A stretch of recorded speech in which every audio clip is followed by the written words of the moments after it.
Hello and welcome everybody to another episode of Strickland. I'm your host Shwin and this is episode 545. I'm joined as always by my co-host Stacy. That is at StacyPound89 on Twitter. Stacy, how you doing?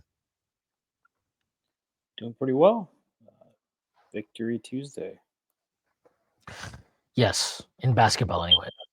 The only sport that matters. We're going to talk about it. Knicks wins, we'll talk about the Knicks losses, and we'll do a bunch of other stuff. But before we get started, I do have to make a few announcements. First, being that the Strickland has a YouTube channel where you may be watching this podcast. If you are any on towns already, please hit like, subscribe to the channel, leave us a comment. That'd be a huge help to us. The Strickland also has a merchandise, which you can find on our website at www.strict.land. There's a link to take you to our merchandise store. There's all kinds of cool stuff on there, like t-shirts, sweatshirts, coffee mugs, water bottles, you name it, we got it. Strickland also has a Patreon, which you can subscribe to. There are a number of different tiers.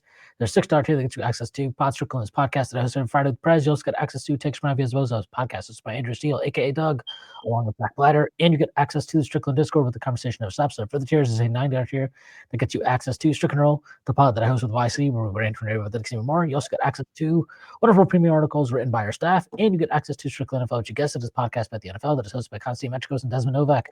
The further tiers is a $15 tier, $30 tier, $50 tier, and a $100 tier that's comes with a variety of additional benefits, like listening on our pod recordings, merchandise discounts, and even potentially co-host a podcast alongside yours truly one day, whether you choose to subscribe or not necessarily possible without you, and none of this would be possible without our sponsor, FanDuel. FanDuel has you covered for all your sports betting needs. Check out FanDuel. Okay. The Knicks get back to some winning ways, defeating the Nets 113-100, a game that they were pretty safely in control of throughout the second half without fully pulling away until about 5 minutes left in the fourth quarter. It was a solid win. They were shorthanded, did not have Mitchell Robinson. Obviously, OG Anunoby remains out. But they defeated a team that you're supposed to take care of your business against, and they did that. And it was encouraging because it came on the heels of a disappointing loss to the Magic, 133-121. We'll talk about that a little bit as well. A game that I'm not a game I'm less disappointed in than I think a lot of others are. A lot of other people seem to be. But we'll talk about that. But just to, it's been a weird stretch for them.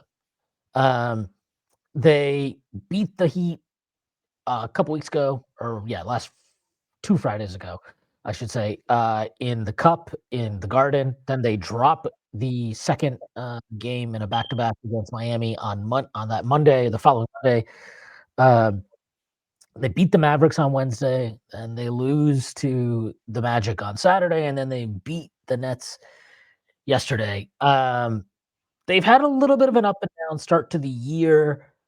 I think there's issues with, getting acclimated to a new system, both ends of the floor. And you're seeing a lot of that on the defensive end. I think a lot of their issues are guys that are not executing the scheme or poorly executing, as well as maybe not even knowing what they're doing at times. And offensively, we know that there are issues in terms of, just completely recalibrating the way you operate offensively. That's still a work in progress. On top of that, you've had injuries kind of sprinkled in throughout. We've kind of gone over that before, but Mitchell Robinson and Josh Hart did not really have preseasons. So, and then they missed Josh missed the first game of the season, and then Mitchell Robinson missed the first 3 games of the season, if I'm not mistaken. Sorry, 3 or 4 games, whatever it was. Then you've had Brunson miss a couple. OG is now out. Cat was dealing with the quad to start the year. I think he's starting to feel better, and he certainly looked it last night.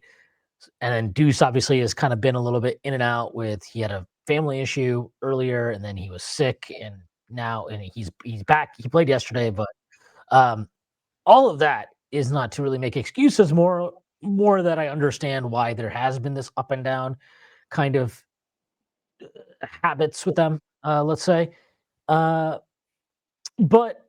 I think there's good signs here. This might be a weird place to start, but Jordan Clarkson obviously playing as well as he has. That's been a nice boost for the Knicks off the bench. And then just to go back to the injury thing, I didn't even mention it, but Later, Shamet dislocates his shoulder on Saturday against Orlando 2 minutes into the game, literally, and we'll see what his status is, when he'll be back, if he'll be back. But that's a big blow for the Knicks, given they don't necessarily have trustworthy depth. So you can look at a game like yesterday in isolation where you're like, well, they just took care of business against Brooklyn, and it's nothing to get too you know high and mighty about. And I agree with that. I don't think it's a win that when we're looking back at the 2025-26 Knicks, I don't think we're going to be like, man, that game against Brooklyn, what a win. But I think there were things about that game that I really liked. I thought Josh Hart played his best game of the season by a lot. I think he was really, really locked in. He did not have his kind of typical off-ball defensive, lack of attention things going on. He was making extra rotations. His rotations were really tight yesterday on the defensive end of the floor. I thought he did a smart. I thought he did a pretty good job. Really, like Michael Porter Jr. is their number one guy. Josh was on him quite a bit, and I thought he did a really solid job of getting into his airspace, not letting him just get a bunch of clean looks. He communicated on switches really well, which has not been a strong suit of his for a while. And then offensively, he obviously has value as a secondary creator. The transition stuff is always good with him. I like that he's at least being more willing to shoot threes this year, not hesitating as much. Hope we need that to continue. But I was just happy to see him play that way because, yes, the opponent is weak.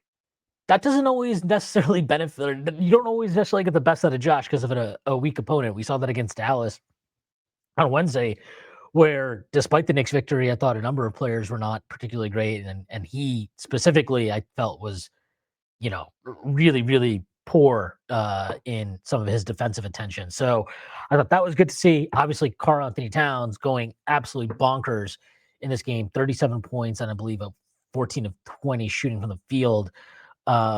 Probably would have gone for 40, 45, maybe 50 if they needed it, if they were playing a serious opponent, but they did not need that.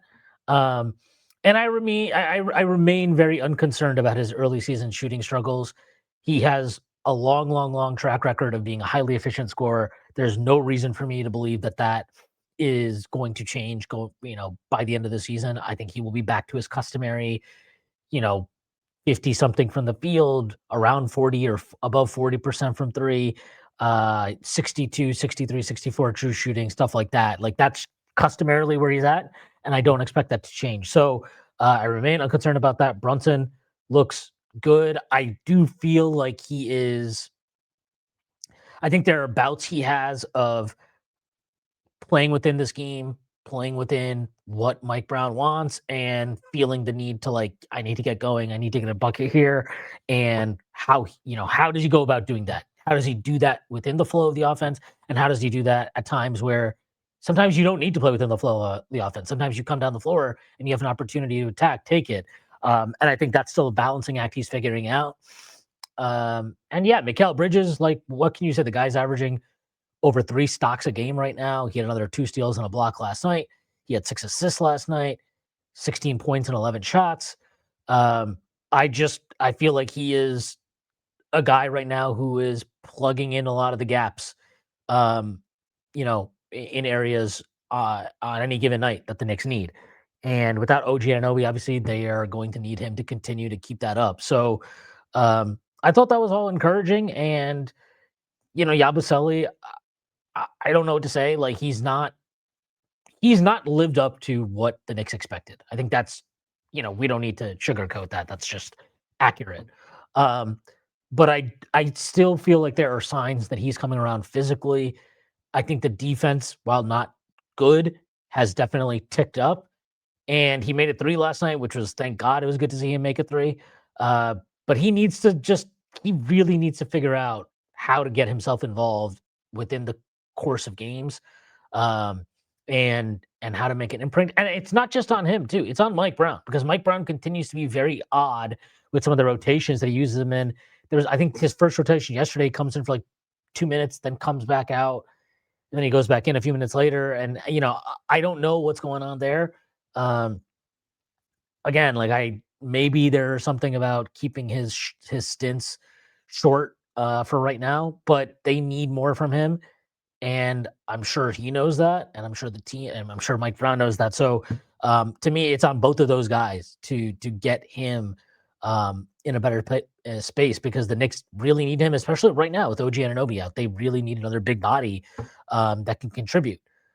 So, I thought there were good signs throughout. Tyler Kolek, nice little game from him yesterday. Nothing spectacular, but kept the ball moving. He had 5 assists. And I thought his defense, I will just continue to maintain, I do not believe that his defense is nearly as bad as his reputation suggests. Is he a good defender? No. Is he a destructive defender? No. Like, I think he competes, and I think he executes to scheme, and that's really all I can expect of a player of given with his physical limitations. So I thought he had a nice little game. I would like to see a little bit more Mo Diawara than we're getting, but I'll just, that's just a constant refrain that I'm not losing my mind about it, but I just think it's a thing. Like, you could see it. His motor is high. He's got great length. He looks fucking huge out there. Like, he really stands out physically. And I get it. The shot, we saw against Orlando, where did he go? 0 for 4 from the field. I think 0 for 3 from 3. The shot is definitely, and the offense in general is very much a work in progress. And defensively, he can be got, because his aggression can be used against him in terms of drawing fouls. But I don't know how. I think that I can live with that. I can live with that. I think he should be allowed to play through that a little bit more than Mike Brown's been willing to. So hopefully that is something that we see moving forward in the next few weeks while OG remains out. And yeah, Ariel Hukporty, was nice for him to come into the game yesterday with Mitch out and chip in a bit. I think that's a fine role for him. If he is the third big in case of emergency, or when Mitch is out, or maybe even when Cat's out, that's fine for him right now. There's a little bit of over eagerness in his play. I think you can kind of see that the game moves fast for him right now. And not only does the game move fast for him, I think he's just so kind of hyped up when he goes into games, desperate to make an impact, that he can kind of get out of position or be a little too jumpy. Not, and those are all things that, you need experience. He looks like a guy that needs experience, and that makes sense. He's a second-year player. So, look, there's a lot of interest. Like, there's plenty of stuff that they need to clean up, and there's plenty of stuff that needs to get better. But I thought yesterday's win was good. I think they're generally in a fine place, and we're 20% of through the year. They're basically on the same pace of wins that they were on last year. But I think their process, at least their offensive process, defensively, we can talk about it a little bit more, but offensive process wise, I am a much bigger fan, I think, of what we're seeing so far with this group collectively and on an individual level than what was going on for most of last year. Now, obviously, sustaining that is key, but through 16 games, I'm definitely encouraged.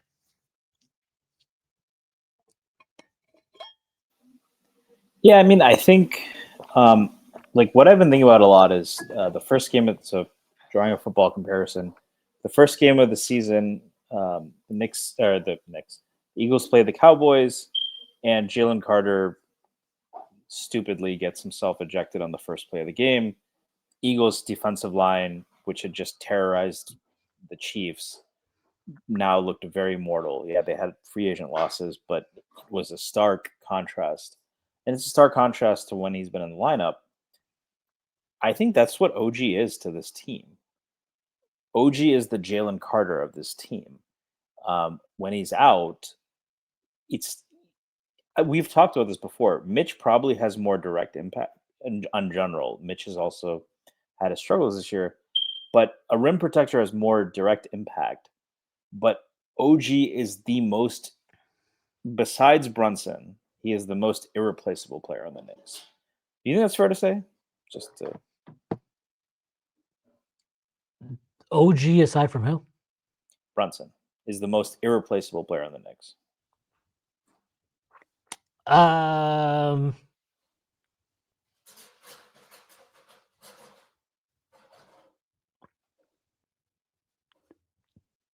yeah, maybe. I don't know. I think it's close. I think Cat gets really underrated.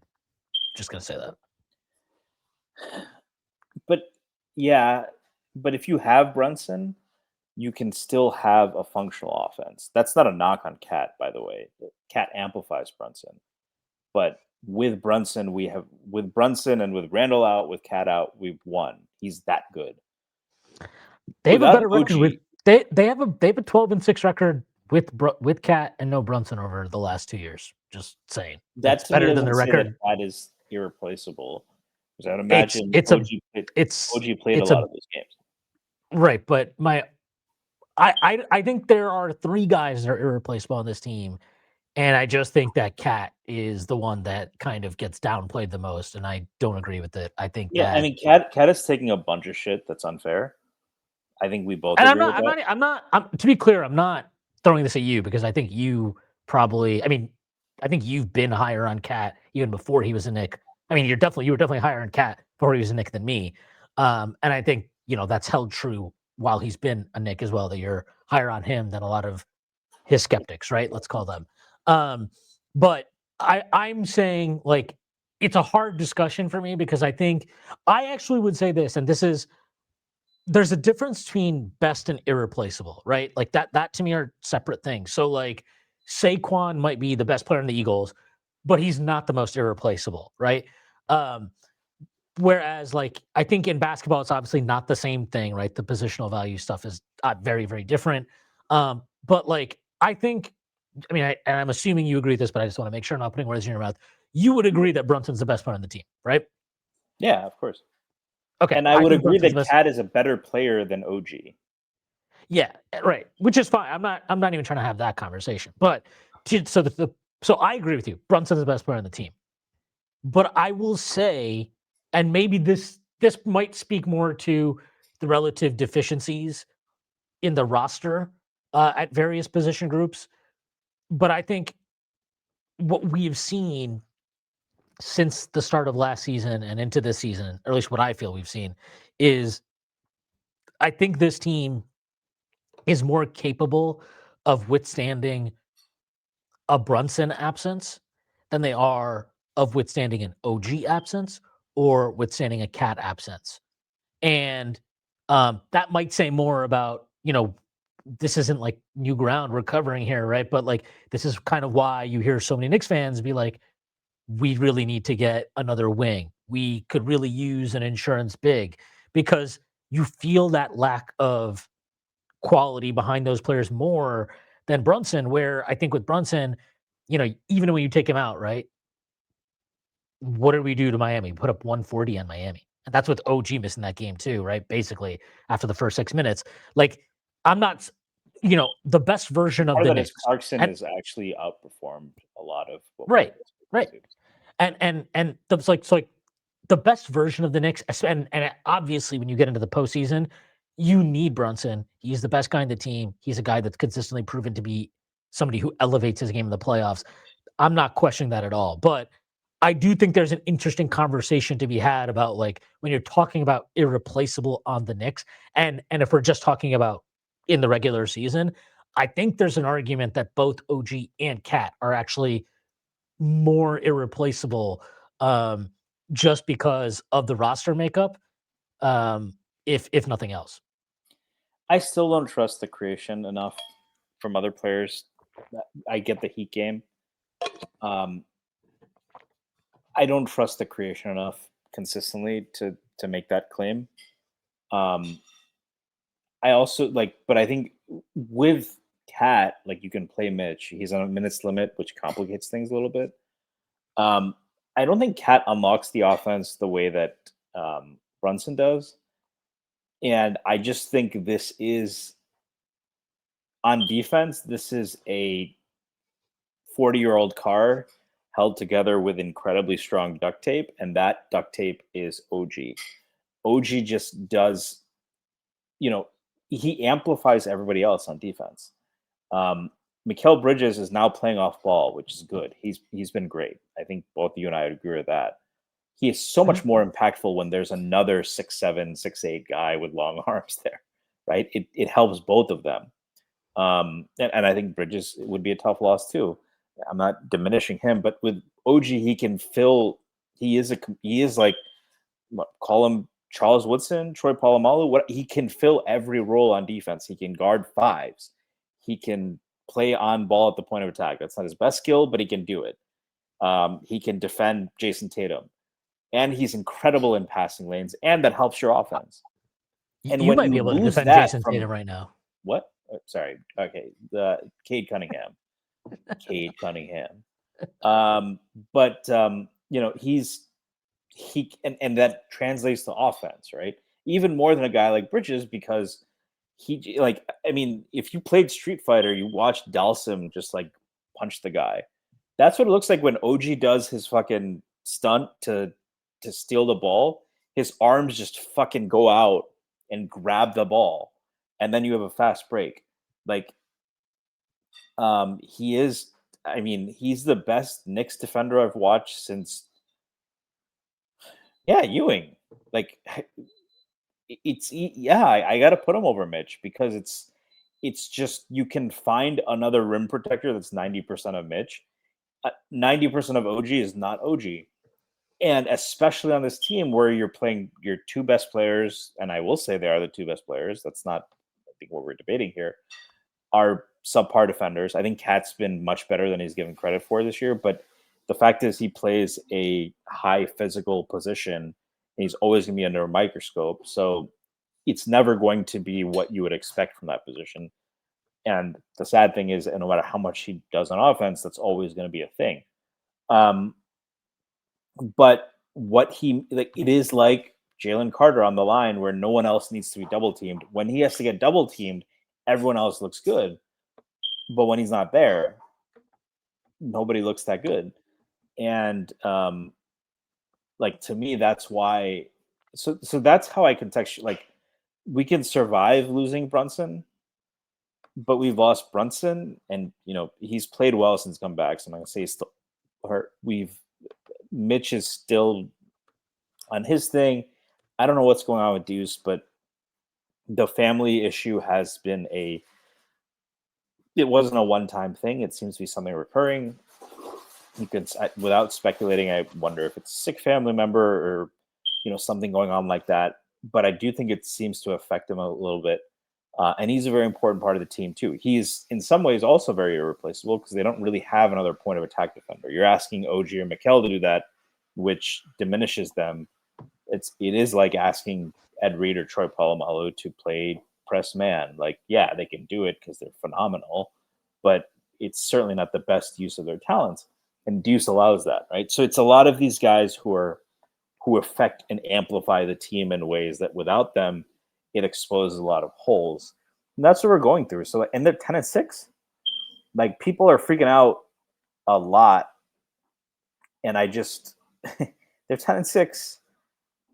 Detroit is having a hot start, but the Knicks have not played with their full team. If you want to be worried, you can say if they haven't played with their full team together, are they going to be ready for the playoffs? But I mean, I saw somebody on Twitter say, well, the Knicks' problem is they just haven't been tough enough, right? Like, they lose, even under Tibbs, they lost because they chose brains over brawn. I was like, isn't that the exact opposite of reality? We beat the Pistons without any brains. If we had an ounce of brains, we sweep the Pistons. They're fucking ass. We beat the Cavs not because we beat the Cavs because Mitchell Robinson bullied the shit out of Jared Allen and Evan Mobley. We beat the Celtics because we went two bigs. And who did we lose to? We lost to Spoelstra and Carlisle. Spoelstra, Miami was physical. That was a physical series, but I don't think the Knicks got out physical. Would you say the Knicks got out toughed in that Miami series?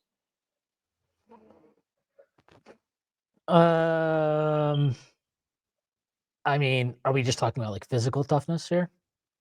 Yeah, I don't think they lost the battle on the glass overall. No, I mean, I don't. And I the, didn't. the I didn't rebounds think. Miami got were those long fucking that's the best Yeah. example actually, because Miami, we talked about it, right? Miami was shooting threes and having guys go to the free throw line because they knew that's where the ball's going to go. So even though we had Mitchell Robinson and they had fucking washed Kevin Love, it didn't matter because they knew where the ball they had been. It was brains. It was not brawn. And then with Indiana, of course, if your argument is that Indiana out tough the Knicks, then Yeah, I don't. I don't. I didn't see the tweet. I don't know, remember what the hell. I did see it. I didn't. I honestly started reading it. And I was like, okay, I already think this is probably not something I agree with. And I moved on with my life. But I think you could argue that there are cracks at times that have hurt them with their mental toughness. I don't think they're mentally soft. They're definitely not mentally soft. You don't make, fucking two 20-point comebacks against Boston, another 20-point comeback against Indiana, win, however many road games they won. Like, you don't do that if you're a mentally weak team. But I do think there are moments with this group where mentally they can get frazzled and lose their focus. And, we've seen that already this year, right? That first Orlando game where it's like, look, I get the whistle's not what you want it to be, but like, you got to move the fuck on. Like, it's like it's like the scene with Tony and Furio where he's like, oh, my dad, he's sick. I'm just upset. And he's like, okay, but you got to get over it. But like, that's what it is. Like, I think there's moments where they get frustrated with various things, officiating, foul calls, lose focus, get right, kind of get too high when things are going well. I think that is a real thing with this group, and it's all and again, to be clear, this is another thing where people like to kind of pin the blame on Cat or whoever, and it's like I don't think and I don't think it's an individual thing. I think they all kind of have this issue. Go back and watch if you want to torture yourself. Go back and watch the end of game 1 against Indiana. Like, yeah, it's easy to just be like Cat. It wasn't Cat, man. It's really not. It's mostly Josh Hart. It's mostly OG Anunoby. OG Anunoby, right? The guy that I agree with you is been like incredibly important to this team. Just fucking up and down and constantly. And so like, the physical toughness thing is bullshit. That's obviously just not true. We saw this team basically die on the floor in 2024 for their coach, and a lot of those players are still here. We've seen Brunson play through injuries. We've seen Cat play through injuries, which he won't get credit for because people won't ever give him credit for that. We've seen all these guys are tough in their own way. Mikal Bridges hasn't missed a game in his fucking career. Like, do you think that he's never had an injury of any kind? Like, be realistic.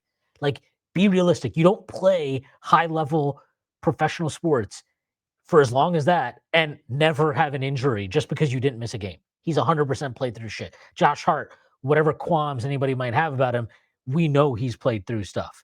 OG Anunoby, I mean, the guy tried to play on one leg in Game 7 of the Eastern Conference semifinals in 2024.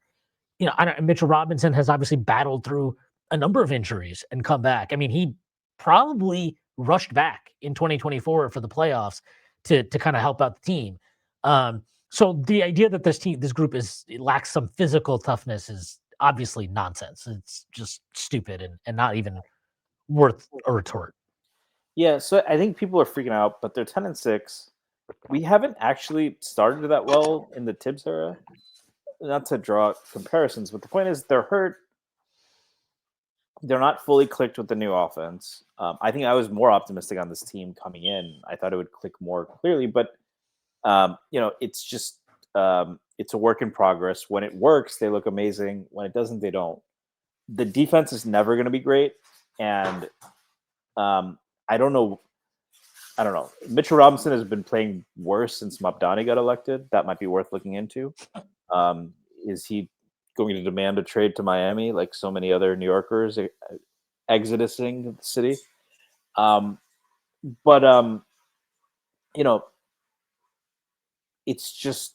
It's difficult. It's difficult for me to have a structural question about this team that I didn't have before the season. I think Yabusele is like one of the biggest kind of inflection points. It's a little bit like Shamit last year in a different way, because I think they thought Shamit would be that backup wing, and the injury really changed things. If Shamit, I don't know what Shamit's diagnosis this year is, but I actually think that would be a significant loss because it gives them a lot of what they need. Especially when Josh Hart doesn't have it. He's your little, he's not little, sorry, a lot bigger than me. But, it's not, he's a little bit more, he's bigger than Deuce. So you can trust him taking those Josh Hart minutes. And I thought he's played excellent basketball. So if Landry Shamet is not an option for the rest of the year, that is a harm.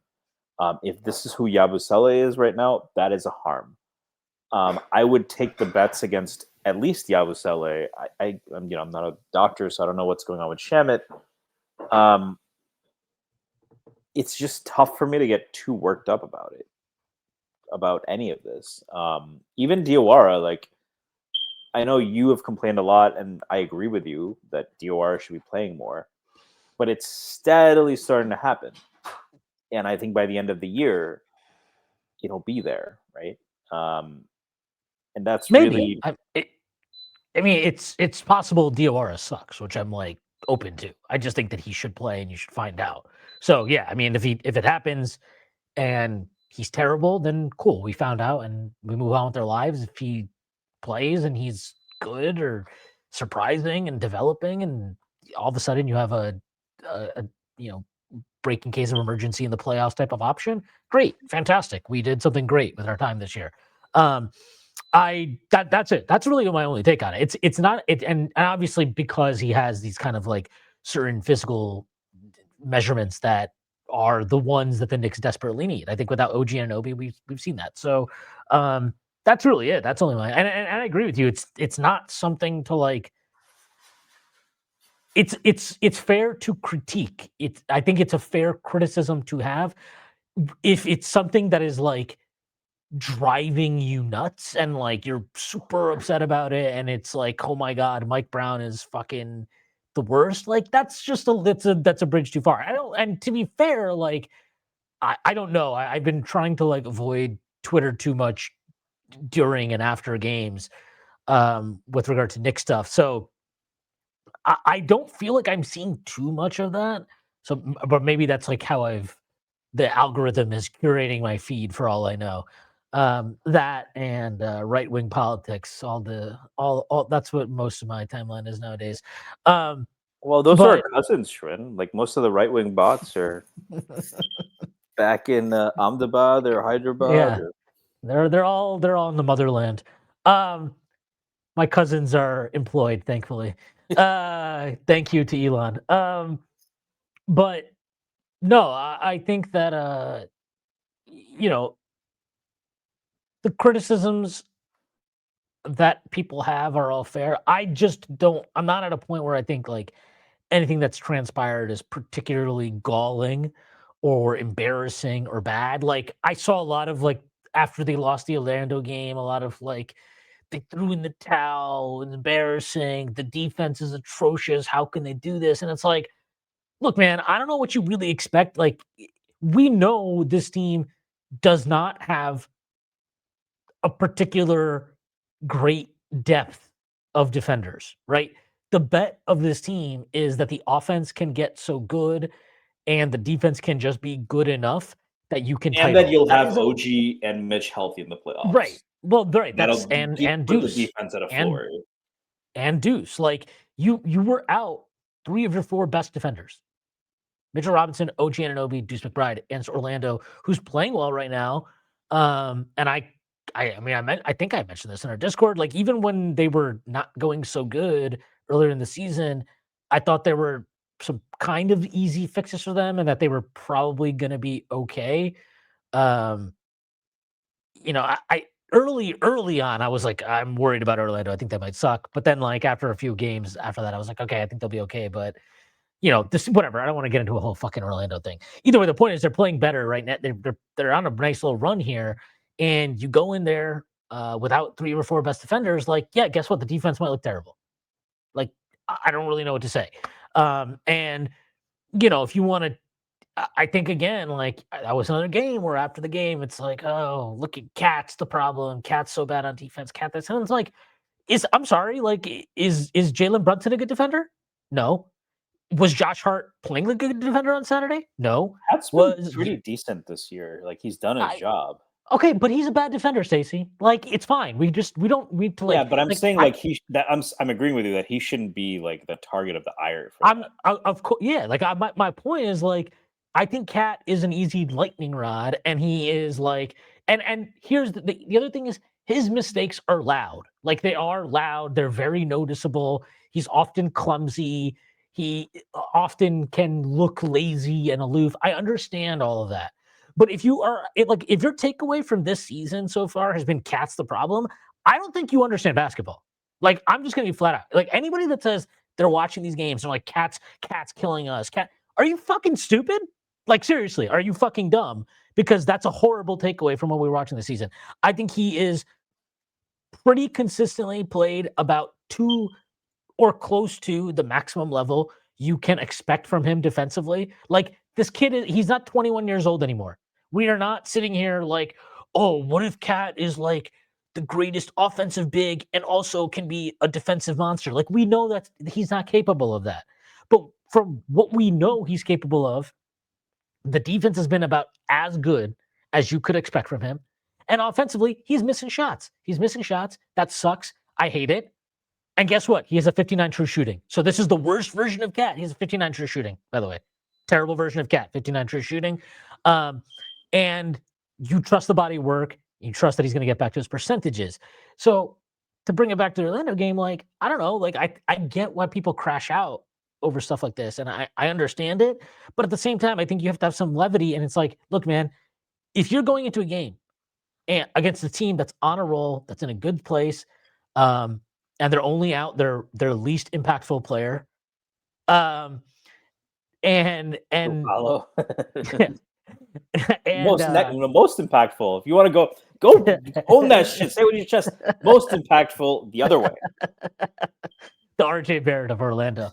But I actually think he's played a lot better this year. Funny enough, but either way, I mean Paolo and RJ, I guess, but I don't really care about RJ. Anyway, but like if you go into that game and you're down OG and you're down Mitchell Robinson and you're down, or sorry, not Mitchell Robinson. Mitch played that game. But if you're down OG and you're down Deuce, like I don't know, I just don't really expect a whole lot. Point of attack defender against the team that's a pretty clear strike against. You're lacking your best wing defender against the team that's going to be running offense to the wing.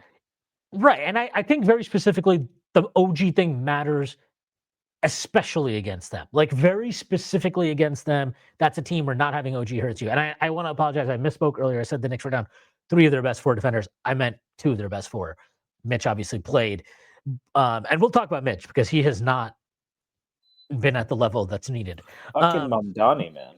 That's my theory. That's my dark theory. It's affected Mitch so much emotionally. Yeah. But like, I'm sorry, like I just can't get that worked up about it. Like the regular season is long. It's a long regular season. You're going to have weird nights. You're going to have bad nights. You're going to have great nights. Like it's how it works. There's stuff defensively that I really wish and I think can improve. And to put some blame, I guess, or assign some blame on something that I believe can actually be controlled. Like 1, Mitch did not play well. 2, Mitch did not play well, and then you decided to have him defend Franz Wagner for like a half of basketball, which was it shows maybe Brown doing something different, right? And trying. Yeah, right. So it's like it's a criticism, and like I can't. It's good to experiment. That was okay. You tried an experiment. What I would say is, on the evidence of that experiment, we should probably never try it again. And that's okay. Like that's part of what the point of these experiments you do are. So it was a weird game in the sense that like I think I get what people were upset about, but I feel like people were more upset that they like gave up with 2:30 left or whatever than it is that they even like necessarily lost. And I'm sorry, like you didn't get a stop for the entire second half. And it like, did you think at any point in that fourth quarter the Knicks were going to win? I didn't. I was like, yeah, they're I mean, the probably same this people were is complaining that Brunson got hurt right. by being And so out there in I a just game where that was meaningless, right? So against the same opponent, by the way. yeah, And also regarding this opponent, not meaningless, they're but not. it was over, right? I will just say this flat out. I think Orlando's a dirty team. I think Well, that's how Shamit got hurt too, right? I think that I was a thought that dirty was a. screen. Did Shamit get called for a foul on that? I think he did. I Yeah. think yeah, I'm pretty sure Shamit got called for a foul on that. That was a moving screen. It was a ridiculous screen. And if you want to talk about soft or whatever, I don't think the Knicks are physically soft. What I do think is the Knicks could use somebody on their team that has the kind of wherewithal and the nous to mix it up at times. Like And a Dylan Brooks, a Draymond. yeah, like somebody of that ilk. I think they don't have a guy that has that type of Yeah, edge. like Hart will never like Hart is physical and tough, but He's not going to he's go not out there gonna and do start shit like shit. that. Yeah. Yeah, I mean, He's not a unless you're like goon. Unless you're like a Miami Heat fan and you think that he like intentionally tried to murder Jimmy That's the Butler. most ridiculous fucking Well, sorry, now that I bring this up, it's also as ridiculous as Giants fans claiming that Zach Vaughn intentionally injured Scatabo. But yeah, it's like Josh Hart is like he is the most intense guy that isn't a goon. So the Knicks don't have a goon. How much does that matter? I tend to underplay that Yeah, compared to others, but sometimes it's I like if they're tend to getting agree away with with that you. shit all the time. No, I tend to agree with you. Like, I don't think it matters in terms of like. I don't think you're going to win a playoff series because you have a fucking guy like that. But I do think there are moments in games that it can help or it can be a good thing. And I don't know. I just watched those Orlando games. I don't respect. I really don't like watching that team. I really don't like playing that You team. don't see And I the really don't magic. like. And I really don't like playing that team because I worry every time we play them that somebody's going to get hurt. And that I thought that channel play was. I'm not going to say because he didn't. I doubt Wendell Carter Jr. was went in with the intent of trying to hurt Shamit, but it was not a nice screen. Let's just leave it at that. And they have all these guys that do all this bullshit. I think Mo Wagner is a joke, even though he played for Michigan. I think that Desmond Bain is, that guy has road rage, roid rage 24/7, maybe road rage too, for all I know.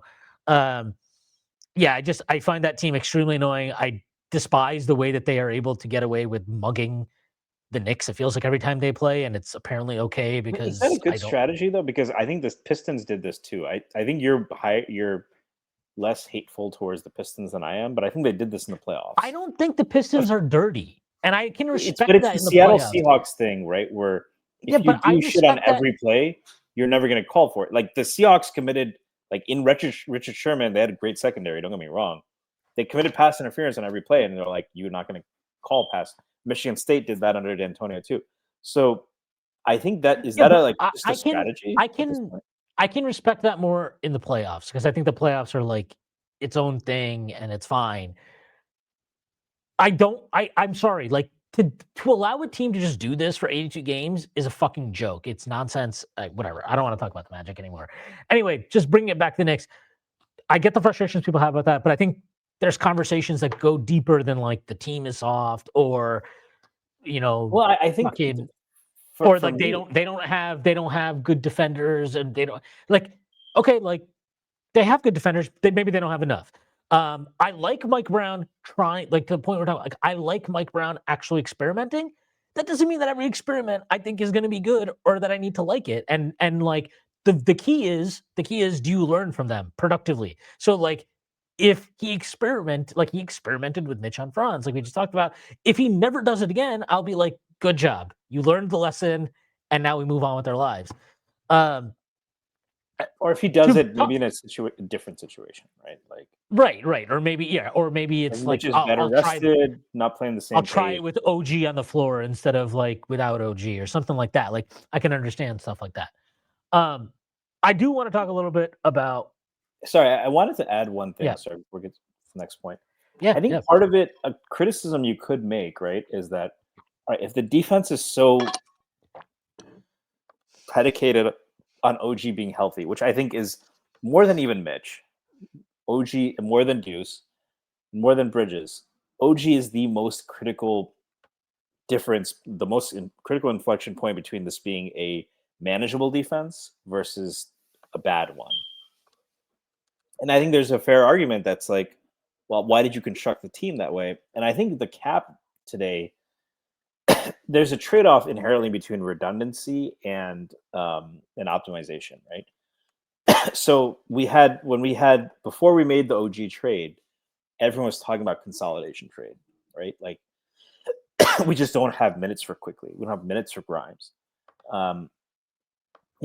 Before we made those moves to consolidate, everyone was screaming for consolidation.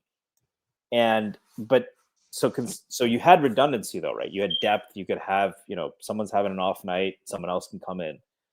You can play different lineups. Tibbs didn't do it as much, but you had that ability. And we've traded that a little bit for optimization. But I think with this cap, you can't have it both ways. If you go for redundancy, you're just not going to get the top end talent to win. And if you go for optimization, you have the top end talent to win, but it's risky. But unless you're Oklahoma City, I don't think any team has managed to like create a no risk high end talent roster. I would argue Cleveland lacks high end talent. I know people are very high on Donovan Mitchell. We've seen him in the playoffs. Mobley has not taken the superstar leap. He's an all-star. He's not a superstar. And then, same with Garland, right? So Cleveland maybe came closest, but we've seen the lack of top-end talent show up in the playoffs, including against the Knicks. So I think it's just really hard right now. And unless you take the Oklahoma City strategy, which is a little bit of an extreme strategy, and extreme strategy born out of the fruits of having 3 MVPs on their roster plus Ibaka. I think that because Ibaka led to them getting Sabonis, which led to them getting Paul George, which led to them getting SGA. So, it just seems like this is. It might not be perfect. I think perfect is just not attainable in the same way it has been in the past. So I wanted to add that, but I don't want to interrupt the next direction. I think the final piece of this, and we can, because we talked about it this morning in the Discord and stuff, and it's been a topic of conversation, is like the Knicks have not gotten anything out of the draft since 2021. That's just real. Like there's no ifs, ands, or buts about it. I am fine. I think the framing of that discussion needs to be kind of very specific. Yeah, like I think the idea of, they didn't get anything from 2022. I mean, that's bullshit. Like, yeah, you can be mad that they traded out entirely, but they got 3 protected firsts for trading out. Can we talk about this real quick though? Was there a way for them to get Hartenstein and Brunson without? Yeah, because I think they would have taken. I think it seemed very highly from the pretext. They either would have taken Jalen Williams or Jalen Duren. I think they would have taken Williams because I think they really liked him. I think you could have figured it out. They could have figured out the money if they needed it. But end of the day, like you use the draft, the 11th pick, to clear a bunch of cap space. But if the cost is not having Jalen Williams, that's a pretty big deal, right? Yeah, but you got Jalen Brunson. You got Isaiah Hartenstein. You got those 2. You got 3 protected firsts. 2 of them were used. 1 was used as part of the package to get Mikal Bridges. 1 was used as part of the package to get Karl-Anthony Towns. I don't know for sure that you could have. I'm not saying you couldn't have done those trades without those picks, but I am saying that they were part of the packages you ultimately had to give up. So they helped in that cause. And you still have another pick coming, which, yes, it will not be a first-round pick, the protected first from Washington. But guess what? It's probably going to be the number 1 pick of the second round this year, and it might be the number 1 pick of the second round the year after. That's actually in the objective measure of the value of draft picks. That's actually a pretty good set of outcomes. And so, like, you can be mad that they traded out, but they didn't trade out for nothing. They didn't get nothing for that pick. 2023, they didn't have a first. Why didn't they have a first? Because they traded a first for Josh Hart. Why didn't they get the pick from Dallas that year? Because Dallas tanked to keep the pick. Is that them punting on the draft, or is that them kind of getting And screwed it's a fair little at bit? the time they made the trade to believe Dallas wouldn't actually be punting the first, right? So they probably Well, expected Dallas to play didn't first. punt that. Yeah, Dallas gave us the first in 2024. But I'm saying the reason they weren't in the 2023 draft is because one, you made a trade to get Josh Hart, which was objectively great, an awesome trade, and two, you were in almost every reasonable world have expected a team coming off of a Western Conference Finals trip to probably be in the playoffs at least the next year, and they weren't even in the playoffs. Forget the playoffs; they finished with the 10th worst record in the league, which is why you didn't get the pick. So And okay, Jalen that's Williams, right? Even however much you might have believed in him, was not a sure thing compared to the added value of future pick, right? Like, and also it's worth remembering the 11th pick wasn't Jalen Williams; it was Usman Jang. yeah, So but I think the OKC, argument is that they liked Williams a lot. He it's fits the again parent mold. They were rumored to be interested. it's very possible. We don't know for sure. All we do know though is genius drafter Sam Presti, who never fucks up a draft pick, apparently did fuck up that pick. He picked up Usman Jang over Jalen Williams. Like that's a thing that But he happened. knew he was going to get him, right? It's like saying, well, Yeah, but Jerry West you fucked up take because he took you Jerome Robinson before you. SGA. I mean, I think that's telling you who they had higher on the board. Well, they knew Like they were going to get both, right? So it's a little right, arbitrary. but you're taking the guy who's higher on your board first. Like it's not like some genius thing that we're gonna do. No, it's the same because the same cap hit either way. Like you're gonna have the same thing on your books. So you're taking the guy you like higher more. And they traded 3 protected first specifically for Usman Jeng. So that's somebody who they, I don't know, for whatever reason, had a very, very high grade on and thought was great. Perez liked him too, so Well, we know how Prez is. No, I'm just saying, like, I think the Knicks got fine value out of moving out of that draft. They didn't have a 2023 pick for the reasons I outlined earlier. 2024, guess what? They drafted 4 guys. I'm not saying you got to love the 4 guys they drafted or that you have to agree with it. And I'm not saying the Knicks got it right because right now the evidence would suggest the Knicks didn't get it right. But guess what? They took 4 guys.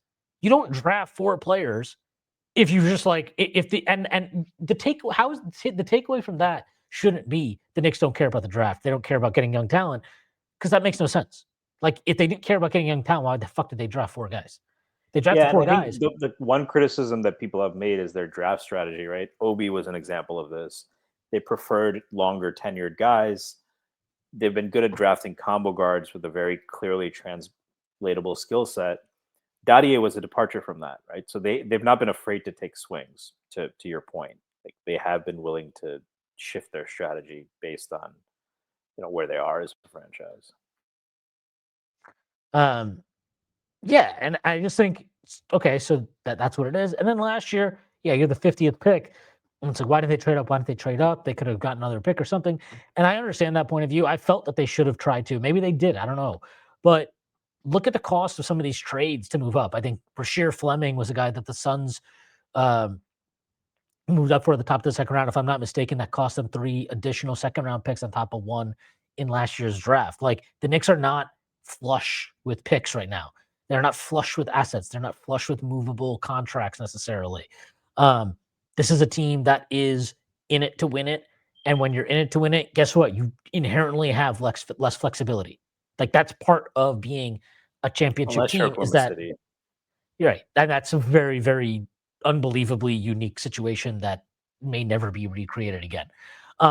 So like this is generally speaking where you find yourself when you are in the next situation. And yeah, they put themselves there. So they have to own it. And I agree, they have to do better with these draft picks. They need to get a contributor um, with that they can roster that they have drafted and developed. I think that's huge. The last one obviously is Deuce, right? Um, and they had a nice run when they started, right? Obi, not a definitely not a I wouldn't call him a huge hit at 8 or anything, but he is an NBA rotation player. He's gone. IQ, really good value pick, gone. Grimes, really good value pick, gone. Like they've cashed in a lot of these chips, and so it's time to get back and replenish that pipeline. But I guess my only pushback is not that it needs to happen or that they have not done well enough. My only pushback is that I actually think they know that it needs to happen, and I think they would like to have somebody, one of these guys, pan out. It just hasn't happened, and that's where desire is one thing, actualizing it is another, and that's where they definitely need to do a better job. And look, maybe they need to take a look at their at kind of revamping what they're doing in terms of scouting, and talent evaluation, because yeah, it's not been a great run. Dadier right now has done nothing. Tyler Kolek, I think he played well yesterday. I feel like on another roster with less guard talent and more size on the wing and in general, he would probably get a real opportunity. But right now he's not. Even then, I don't think he's anything special. Ardell Porty, I think there's real physical tools with him and reason for optimism, but reason for optimism is not good player right now. He's not a good player right now. That is still very much a work in progress. And Kevin McCullough Jr., for all I know, he'll never be an NBA player. And we'll see. Mo Diawara, I like him, but like I said, he might suck for all I know. So that's the current crop of young talent. And I don't think anybody is suggesting they have close to the best core of talent in the league, of young rising talent in the league. But you know what? They might have the worst. It's possible they have the worst, and that's not where you want to be either. So they've got to address that situation. They've got to, really weigh everything that we've seen in terms of how they're evaluating talent, and identifying it. So we will see. Speaking of talent, the Knicks do have a talent. They have a lot of talented players in the roster. One of them is Mitchell Robinson. And Mitchell Robinson, we know what he's capable of. We've seen what he's capable of in the playoffs multiple times, and it's great and it's wonderful. And he's having a great season thus far as an offensive rebounder. However, what is concerning about Mitchell Robinson is he has not been at the required level on the defensive end of the floor so far this season. And somehow I know he's not shot many free throws, but he somehow is continually getting worse at free throw shooting. He's at 22% right now. Please don't stay shooting at 22% for the rest of the year. That might kill me. I don't know. It's weird because I don't think he's been bad, and I think he started off the season looking quite good. This recent stretch he's been on has not been good. In the last 4 or 5 games that he's been on the floor for. Do you take anything from it? Are you concerned by it? Or, because look, he's also expiring contract. He's a guy that's in the last year of his deal. So the Knicks have not extended him yet. We know that. And we've seen them let him play it out into free agency previously, but that was like fucking 3 injuries and 3 years ago. So I don't know. I think this is like an interesting situation that might be worth monitoring here during the year, because the impact is still like very real. He has the best on off, or he's the best, one of the best on offs on the team, plus 7.6. He's a plus 11.8 on court net rating. It's all there to be seen. He's still offensive rebounding at an incredible rate, 29.6 offensive rebound percentage so far this year, which would be the highest mark ever in a single season for an individual. Like, there's still plenty of positives, and I'm not under the impression he's been bad. I do think the defense has fallen off so far to start this season, and I'm not worried, but I'm not worried. Yeah, I mean, he's coming off an injury, so that's number one. Number two, I would say, I Dallas mentioned this in the strict cord, Dallas Miko. They are playing with a faster pace. Whether or not his condition is good, the guy is 270 pounds. It is a difficult adjustment, right? Especially with how much bigs are asked to do in this defense. So I think adapting into that now, you can say, should we slow it down? I think right now they're making the right call. Like, let's go into this, let's get him used to it, and then we can be more surgical with it, right? Later in the year. And I think the other part is, I mean, I can't. You said 4 or 5 games. I can't separate it from losing OG.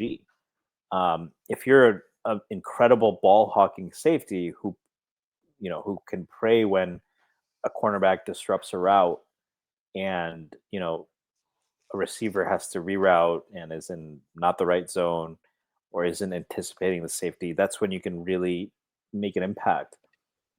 OG helped Mitch a lot too. I'm not saying doesn't go the other way around too. OG can be more aggressive because he has Mitch at the rim, but it goes both ways. And the point of attack defense, even Deuce when he's played, hasn't been quite what he's been. So I think there's several factors there. And I think you got to let it play out. I don't think he looks less athletic. I think he's being asked to do a lot. So I think it's fair to be concerned. I mean, we've seen him also have slow starts. Usually his slow starts are because he's coming off an injury and he's gained weight and his conditioning is off. I don't see that this time as being the issue. But I do think it speaks to just how important OG is to this defense. It allows Mitch to be the best version of himself. It allows Cat to be the best version of himself, right? I do think that playing him in 3 to 4 minute stints would be better, especially if he's coming off the bench. He's not immediately taking on the top assignments right off the bat. He's coming in, he's able to expend his energy and then come out. But he's still Mitchell Robinson. Like, the fact that he's that effective on the offensive glass tells me that, like, there isn't an athleticism or a mental issue even. It tells me that it's a new system. They've had guys in and out of the lineup. He's trying to adapt. He is the guy. He is the fixer. So when you fix everyone else's mistakes, when those mistakes are coming from a different place because you have different guys in the lineup, that makes it harder, right? So I think a lot of that is what's going on. And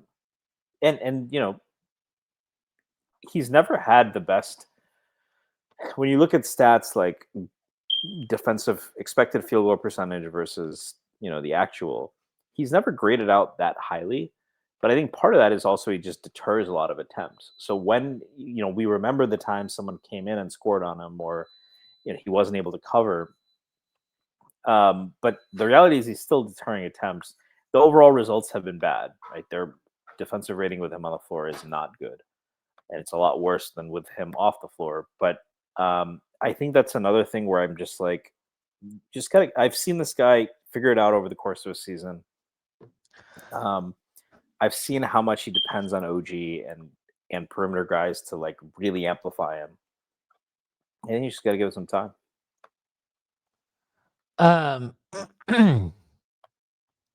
For the season, opponents are shooting 62.9% at the rim on Mitchell Robinson, or in the restricted area, I should say, on shots he's defending.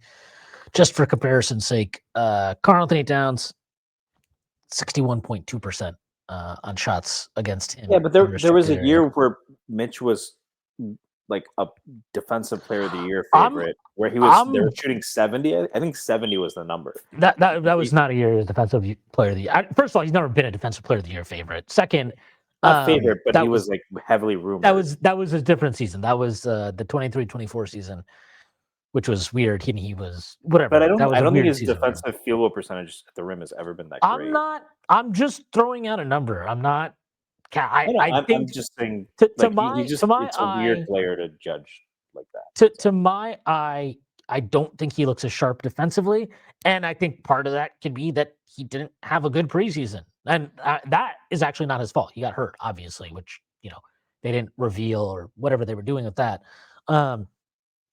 But yeah, he's it's possible he's still in the process of working himself back into kind of top fitness here. It's also worth mentioning he missed last night's game with an illness. It's possible that affected him in Orlando. Right. Oh, if he's moving slowly, maybe he was kind of feeling the early symptoms of that, tried to tough it out, and then he But was like, everyone in okay, Orlando well, is vaxxed. that's In true. Florida. So I'm not, like I said, I'm not losing any sleep over it, but it is a very, it's been a little more striking, I think, than usual to see. It feels like guys are a little bit more able to get to the rim around him than they certainly were last year. The other thing that I think is just worth mentioning with him, like one of probably not even one of my biggest beef with Mike Brown right now is starting Mitchell Robinson. I fundamentally believe this is a very, very stupid thing to do. He's clearly on a minutes limit that caps him at around 20 minutes a night. Because you start him, and we also know that Mike Brown, there's only 2 centers right now that he trusts, right? Mitchell Robinson and Karl-Anthony Towns. You're starting them together, which now inherently makes your rotations a lot trickier to run. I think you weaken the bench by starting Mitchell Robinson, and I think you might have a equally effective starting lineup without Mitchell Robinson. I think if you put Deuce in place of Mitchell Robinson, that starting lineup is fine. I would 100% Or even do that. Shamit is not an option anymore. But yeah, even Shamit, Yeah. I don't think either of us hated that because he's not Yeah, Deuce as a defender, but he's a good defender and he gives you the spacing, right? So you can play 5 Yeah, out. I didn't love it just because I'm like, I don't really understand why not try Deuce in the starting lineup. Whatever. But yeah, Shamit would be fine. I don't care. I this whole thing of like I've seen people be like, well, then you have to play Mitch and Josh Hart together off the bench, and I'm like, okay, that sounds fine. Like, I don't think that's an issue. I get that, like, they're neither of them spaces the floor and it's, whatever, but like, that's a lot more viable to me coming off the bench. And we have proof of concept of that. Like, we know that that has worked in the past. So I just really don't understand the Mitchell Robbins thing. And if you're gonna if he has to come out 3 minutes into a game because that's just how his minutes work, it's all of it is weird to me. Like I don't understand that situation. I think the roster construction alone dictates that he should come off the bench. Just given the dearth of front court depth you have, it makes no sense for me that you would start both him and Cat together. And the other part is like I think the Cat Mitch Robinson pairing. I know they're still graded out really good this year. Um, I think they benefited and right. I mean, thank God they did, but they benefited from capitalizing on some weak opposition during that run of home games the Knicks had, where they were really pounding teams into submission. Um, but like it hasn't felt as clean.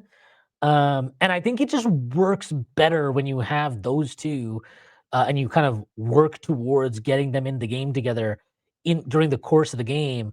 In terms of like, okay, we're gonna have them finish the first quarter, start the second quarter, or whatever together.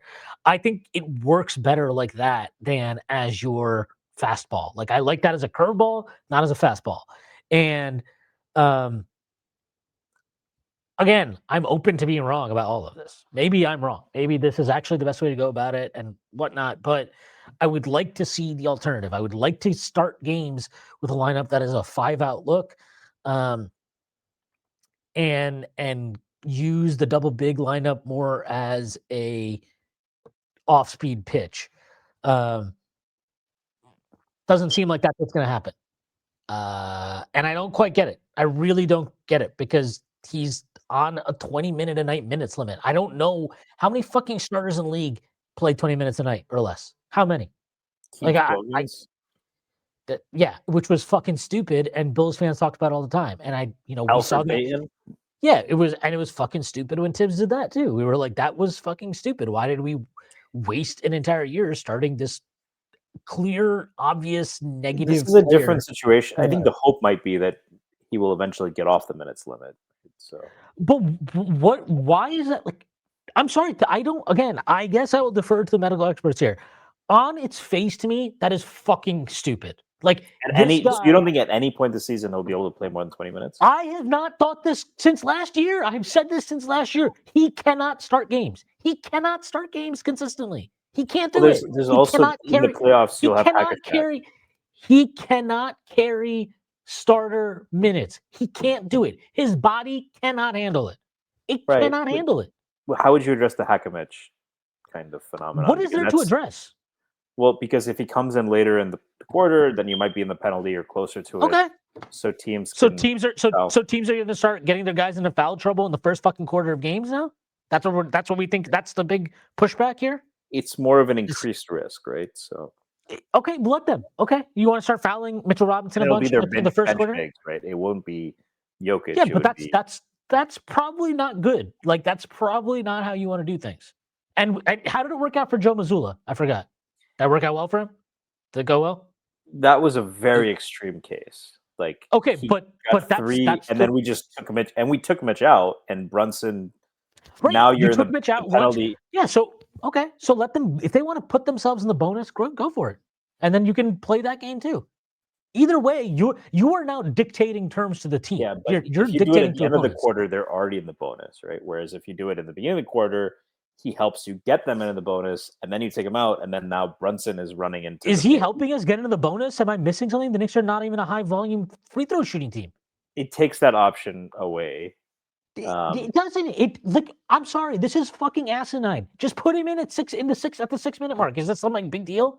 If he comes in at the 6 minute mark, we're still worried about like, oh, they're gonna go and put us in the bonus, and it's like, okay, cool, great, like that's fucking awesome. Actually, if they want to foul him, if they're so mortified of Mitch that they're gonna start fouling him in the first quarter of a game to put themselves to give us the bonus, I'll cross that bridge when I get to it. Like, great, we'll figure that out. We will figure that out.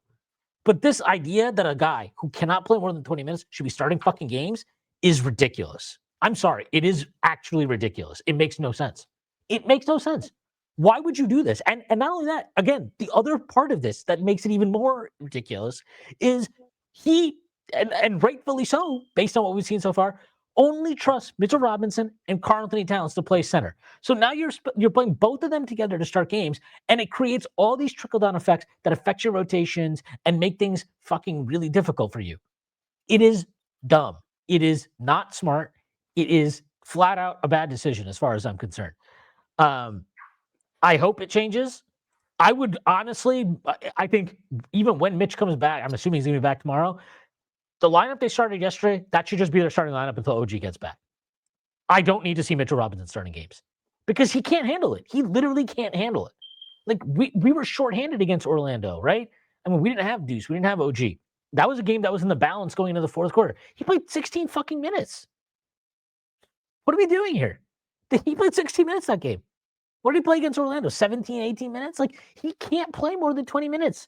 And why am I supposed to believe? Like, he was on a 20-minute a game minutes limit basically all of the regular season last year. He played 3 games total over 20 minutes last year in the regular season. One of them was like 39 seconds over. The other was like a 23-minute game. And then the other one was a game without Cat at the end of this regular season against the Cavs that the Knicks desperately wanted to win because they desperately wanted to get that whole fucking, they can't beat any good teams actually thing off their back. And they lost. But that he played 32 minutes that game. That's it. Those are the only games in the regular season played over 20 minutes. I think the overwhelming body of evidence suggests that this is a player who the medical staff has determined is a 20-minute-a-night guy. And if he's a 20-minute-a-night guy, I'm not starting him. I don't think it makes any sense to start him. And I fully reject any and all arguments that are for this thing to continue. I'm sorry. Like, if you need to go to it in the playoffs, you still have it in your back pocket. You still know you have it. You can make the change then if you want to. But I just don't like that. I'm sorry. Like, I don't think a player that's limited in the minutes he can play like this should be starting. And I want to be even more clear about this. This has much less to do with my reservations of how him and Cat together over a longer minute sample against starters might play. I'm I don't know, quite frankly. I think it could be a great lineup. I think it could be a merely good lineup. I think there's almost no world where it's a bad lineup, but I think it could be more good than the dominance that it has shown at times last season and at times this season. But I'm open to that still being the Knicks' best lineup potentially. It's very possible it's the Knicks' best lineup for all I know. But I don't think we need to see that to start games. I'm sorry. Like if the guy can't play more than 20 minutes a night, I'm not interested in seeing him start. I just think it's asking. It makes the life of Mike Brown so much harder than it needs to be. And I don't really care whose call it is. If the front office wanted this to be the starting lineup, if Mike Brown wants it, I don't know. It just needs to change because you can't. To me, it's an untenable thing. It's an untenable thing to have a starter that you're like, he only plays 20 minutes a night. We'll figure it out. I mean, it's a lot easier to say that you can figure that out versus actually doing it. And whereas if he's coming off the bench, I think it's very easy to figure out how to fit in a 20-minute a night bench player. Yeah, I don't mean to rant about it, but it's just blowing my fucking mind that we're still doing this, whatever, a month into the season.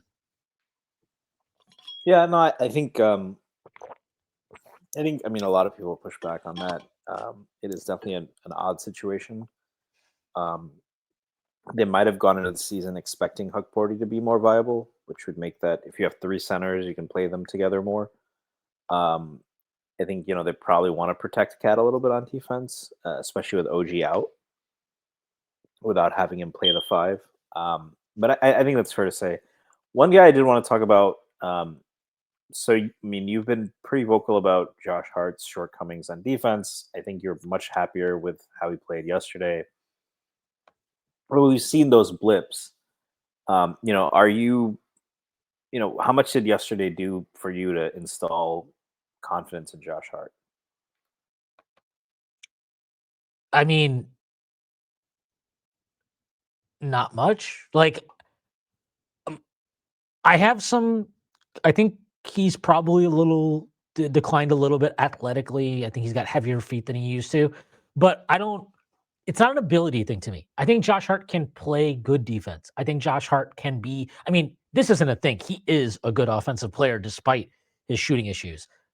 I know that he can be a good defensive player, but doing it one game is not like it. It's great to see. I'm happy to see it. Do I believe that this means that now, everything is fixed and he's going to be just making solid decisions and doing this every night? No. Like I don't know that because he hasn't been a consistently good defender in 2 years. It's like really, it's been 2 years. So until that happens again, I can't have confidence that any one individual game is the start of a trend. Um, if I believed that, then I would be full of shit, to be honest. But does it? I mean, it makes me feel better than whatever the fuck he was doing against Orlando or like Dallas, which I thought. I mean, the Dallas one was crazy to me, where it's like, Well, how much has he been?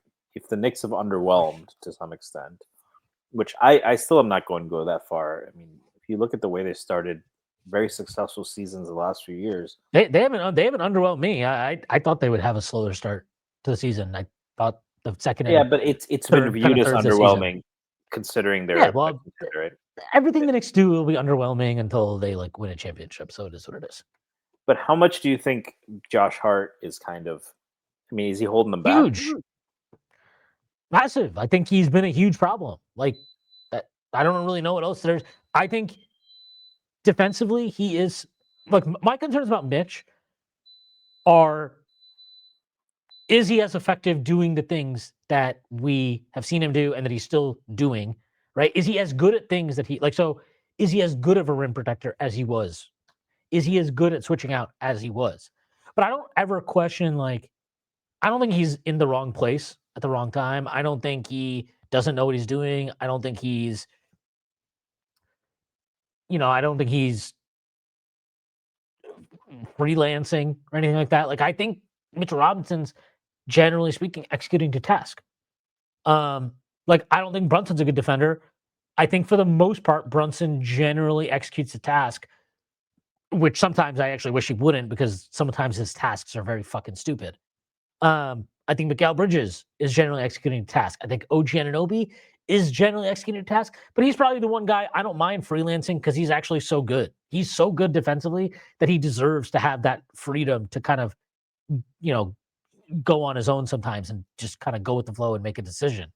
I think Deuce McBride, I don't think he's been nearly as good defensively as he was to close last season.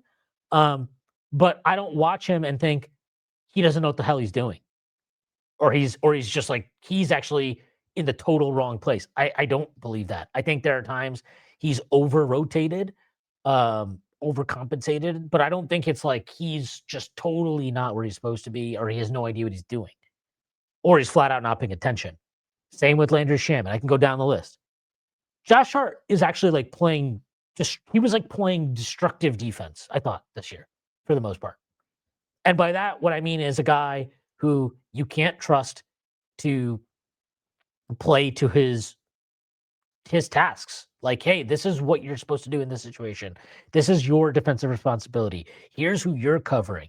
Here's what we need you to do. Here's how you defend this pick and roll. Here, are you switching? Are you hedging? Are you whatever you're doing? I don't think he's been dependable in any of that. In any of those ways, I should say, this season. And that's why I think the defense has massively suffered for the most part when he's come on the floor.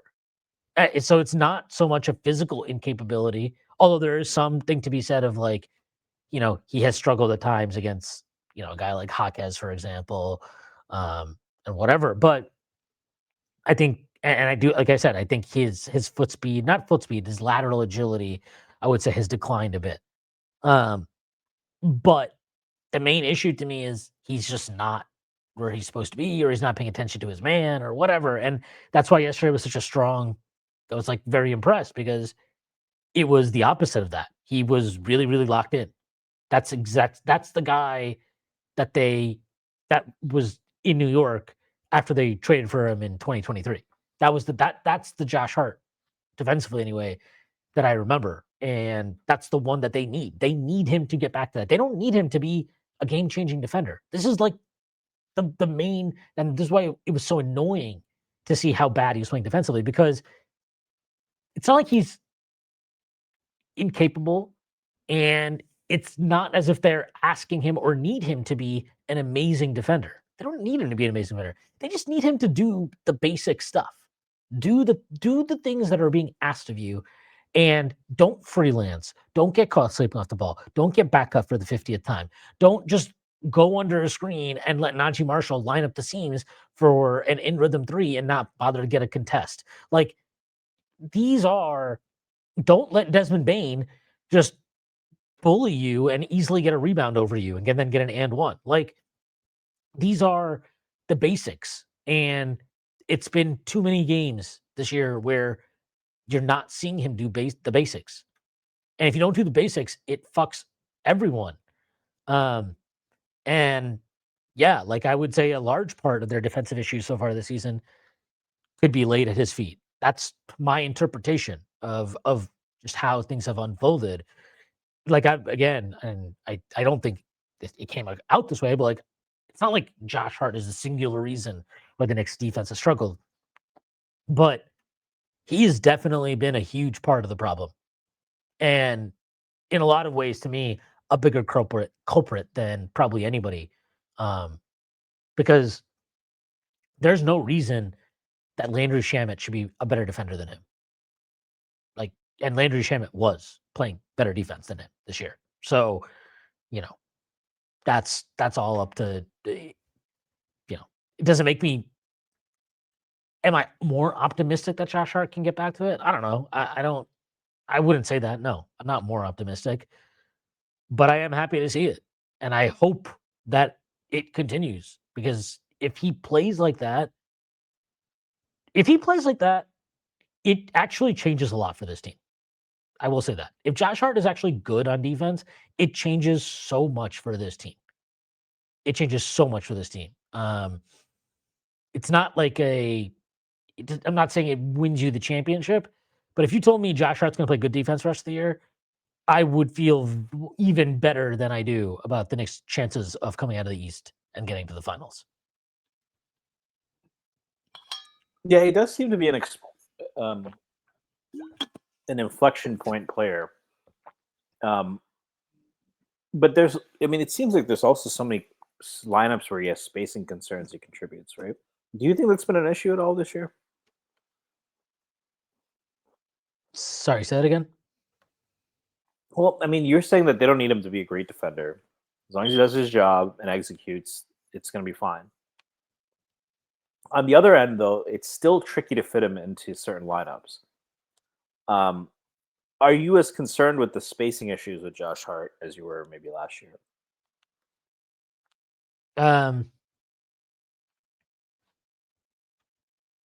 Yeah, I would say that I think it's still an issue. He doesn't shoot enough to have gravity, so teams still treat him like a non-shooter. Now, if he keeps shooting and he keeps hitting, and that maybe that changes because he shot the ball pretty well so far this year. I mean, I guess relatively speaking, he's at 34.7% from three this season. But it's just that he has these games where it's like he's all of a sudden he's confident, all of a sudden he's not confident. Like you don't know what you're getting from this guy consistently, offensively. Like what Josh Hart is showing up today. Is it the guy that's going to be willing to take threes, or is it the guy that is going to pump fake and drive into traffic and try to put up weird floaters and stuff like that? I don't know. Positive sign so far. Again, he's putting up the most threes per 100 possessions of his career since 2021-22. That's the last time he put up this many threes per 100 possessions. So maybe he got the memo, but I think there's more opportunities for him to shoot more, and he should shoot more. He's shooting fine. He's got to just have the confidence to keep letting it rip because teams are not going to stop. They're not going to stop treating him like a they're not going to start treating him like a non-shooter until he stops treating himself like a non-shooter. You know what I mean? Like you can't yourself not believe that you can shoot and expect other teams to honor the ability. Like it's just not how it works. So I don't know. I think he's still. It's hard to call him an offensive liability because he just finds ways to contribute offensively. But when you're talking about the kind of like end game situation stuff, yeah, it's not ideal. It's not ideal. It's kind of limiting too, right? Because if teams are comfortable putting their center on Josh Hart and putting a wing on Cat and treating Hart like a non-shooter, so their big can kind of just stay close to the rim still, yeah, that's a problem. It's a problem and it's not ideal.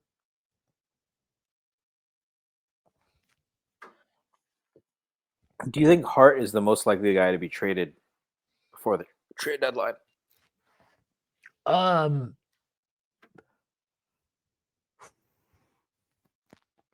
Well, are you asking about anybody on the roster?